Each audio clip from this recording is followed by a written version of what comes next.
La nature, c'est sans doute le plus grand laboratoire de recherche qui ait jamais existé.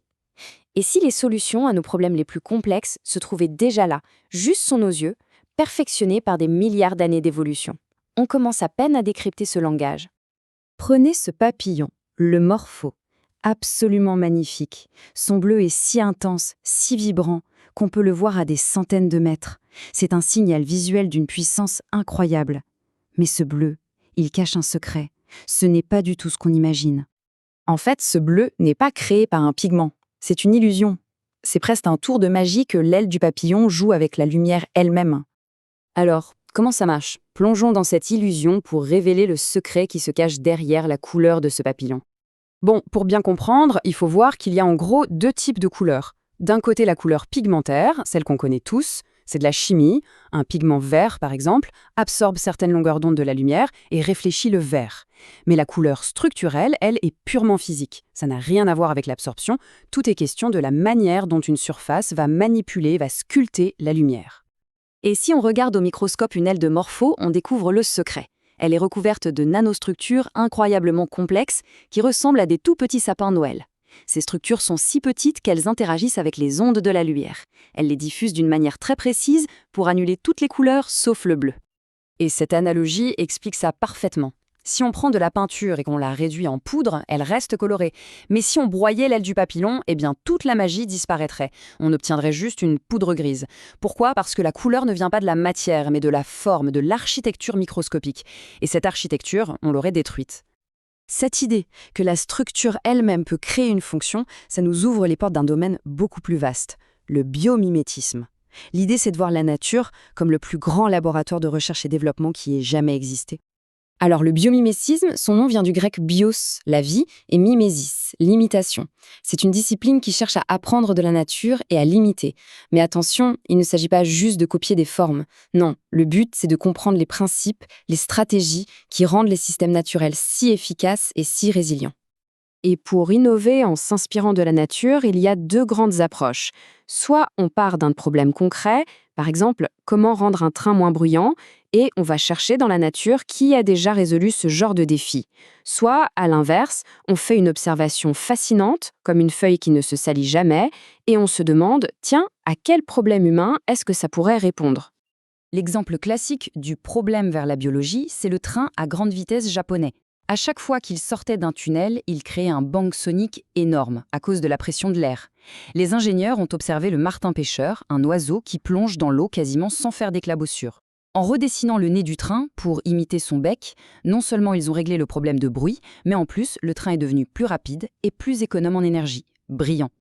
Et pour l'autre approche, de la biologie vers l'application, on a la feuille de lotus. Des scientifiques ont remarqué qu'elle restait toujours parfaitement propre. En l'examinant de près, ils ont découvert des microstructures qui font que l'eau perle et emporte la saleté avec elle. C'est ce qu'on appelle l'effet lotus. Et ça a inspiré toute une gamme de produits, comme des peintures auto-nettoyantes ou des textiles qui repoussent les taches. Allez, voyons rapidement quelques autres exemples fascinants qui montrent à quel point cette approche est en train de transformer notre monde. Le velcro, bien sûr, c'est peut-être l'histoire la plus connue.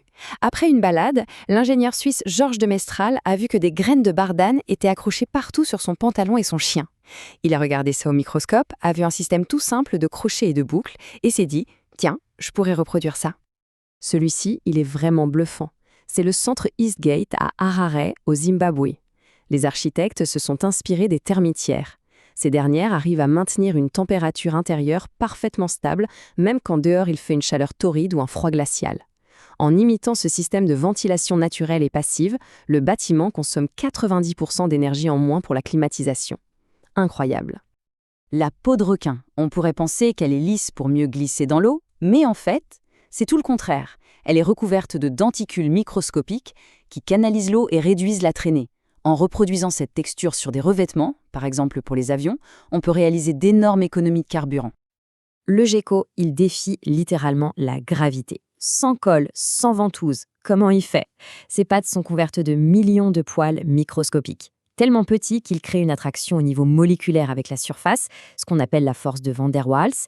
Et ça a inspiré une toute nouvelle génération d'adhésifs surpuissants qui ne laissent aucune trace. Et nous revoilà à notre point de départ, la couleur structurelle. La boucle est bouclée.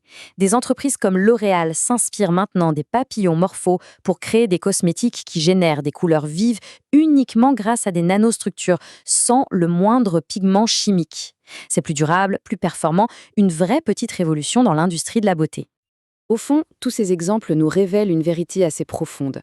Notre planète, ce n'est pas seulement notre maison, c'est aussi notre plus grand mentor, une sorte de plan directeur pour un avenir plus durable. 3,8 milliards d'années. Il faut prendre un instant pour réaliser ce que ce chiffre représente. C'est la durée pendant laquelle la vie sur Terre a fait de la recherche et du développement. Par essai, par erreur, l'évolution a fini par produire des solutions d'une efficacité et d'une ingéniosité qui nous dépassent. Comme le dit si bien Janine Benyus, qui est l'une des grandes figures du biomimétisme, on a à notre disposition un catalogue de solutions qui ont déjà fait leurs preuves. Le défi, c'est d'apprendre à lire ce catalogue et à traduire ces leçons dans notre propre langage, celui de l'ingénierie, du design, de l'architecture. Donc, la vraie question n'est pas de savoir si la nature a les réponses. Elle les a. La question, c'est où va-t-on regarder ensuite ? Chaque organisme, chaque écosystème est une bibliothèque de connaissances qui n'attend que d'être explorée. Quelle sera la prochaine grande découverte ? La réponse est juste là, tout autour de nous.